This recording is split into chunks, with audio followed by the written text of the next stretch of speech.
श्री शिवाय नमस्तुभ्यम। हर हर महादेव। 17 मई करनाल हरियाणा से गुरुजी पंडित प्रदीप मिश्रा जी श्री शिव पुराण कथा वाच रहे हैं। 7 दिवसीय शिव पुराण कथा है जिसे आप 23 मई 2026 तक आस्था और यूट्यूब के माध्यम से दोपहर के 1 बजे से 4 बजे तक सुन सकते हैं।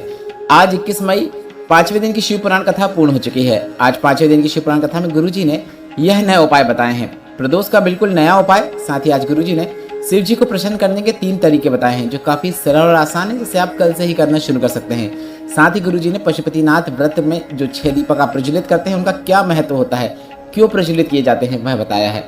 आज अगर आपने किन्हीं कारणवश 21 मई 5वें दिन की श्री शिव पुराण कथा जो कि करनाल हरियाणा में चल रही है नहीं श्रवण कर पाए हैं तो पूरी कथा का रास्ता तो आपको इस छोटे से वीडियो से प्राप्त होने वाला है, इसलिए वीडियो को अंत तक जरूर देखें।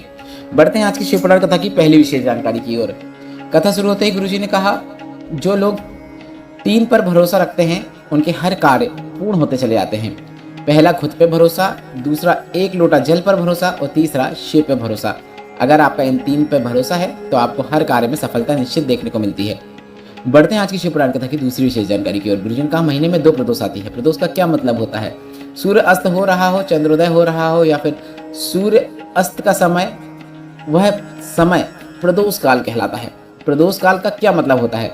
हमारे जितने जीवन में दुख है, तकलीफ है, कष्ट है, प्रदोष काल में 1 लोटा जल शिवलिंग पे अर्पित कर रहे हैं।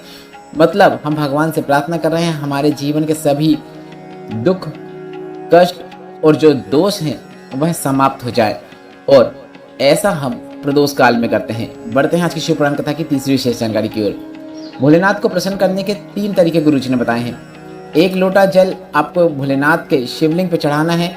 नहीं चढ़ा सकते तो मंदिर में जाकर 3 बार ताली बजाना है। ताली बजाने के बाद बम बम भोले बोल देना है। ये भी नहीं कर सकते तो आप जब भी मंदिर के सामने से निकलते हैं तो शिखर के दर्शन करते हुए मुस्कुराते हुए जाएं।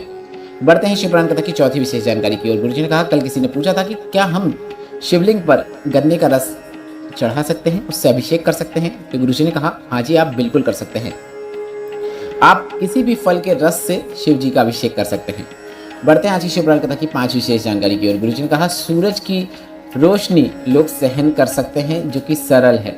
सूरज की रोशनी सहन करना सरल है, अग्नि का तपन सहन करना सरल है, ठंड को सहन करना सरल है, पर अपने घर के माता पिता या फिर सास ससुर की बात सुन पाना सरल नहीं है।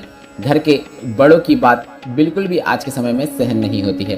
पति को पत्नी की बात सहन नहीं होती, पत्नी को पति की बात सहन नहीं होती। बढ़ते हैं आज की शिव पुराण कथा की 6वीं विशेष जानकारी की ओर। शिव जी को प्रसन्न करने के 3 तरीके बताएं गुरुजी ने, जिसमें 1 लोटा जल आपको शिवलिंग पर अर्पित करना है, शंकर भगवान के मंदिर में जाकर साफ सफाई करना है, यह दूसरा है, और तीसरा है बेलपत्र, पीपल या वटवृक्ष के नीचे दीपक प्रज्वलित करने का आपको नियम बना लेना है। आप चाहो तो प्रत्येक सोमवार का नियम बना सकते हैं। बढ़ते हैं 7वीं विशेष जानकारी की ओर।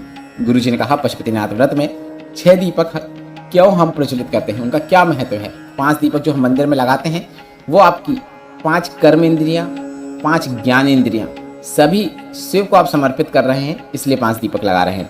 6वां दीपक जो आप अपने घर पे लगा रहे हैं वह आप अपने मन की जो एक इंद्री है घर के द्वार में केंद्रित करते हुए शिव को अपने घर में आमंत्रित करने के लिए लगा रहे हैं। बढ़ते हैं आज की शिव पुराण कथा की 8वीं और अंतिम जानकारी की ओर। गुरुजी पंडित प्रदीप मिश्रा जी की यह शिव पुराण कथा 23 मई को पूर्ण होगी। इसके बाद 27 मई से 2 जून 2026 तक दूधनाल उमरगा धाराशिव महाराष्ट्र में शिव पुराण कथा होगी। कथा का समय दोपहर के 1 बजे से 4 बजे तक रहेगा। इसके बाद 18 से 24 जून तक भटिंडा पंजाब में शिव पुराण कथा होगी। 13 जून का डेट आप नोट कर लें क्योंकि बहुत ही विशेष दिन है। अधिक मास की शिवरात्रि है और अधिक मास की जो शिवरात्रि है इसमें गुरुजी ऑनलाइन पार्थिव शिवलिंग का पूजन अभिषेक करवाने वाले हैं। जैसा गुरुजी सावन शिवरात्रि में करवाते हैं वैसा ही होगा, लाइव होगा। 13 जून शाम को 7 बजे होगा।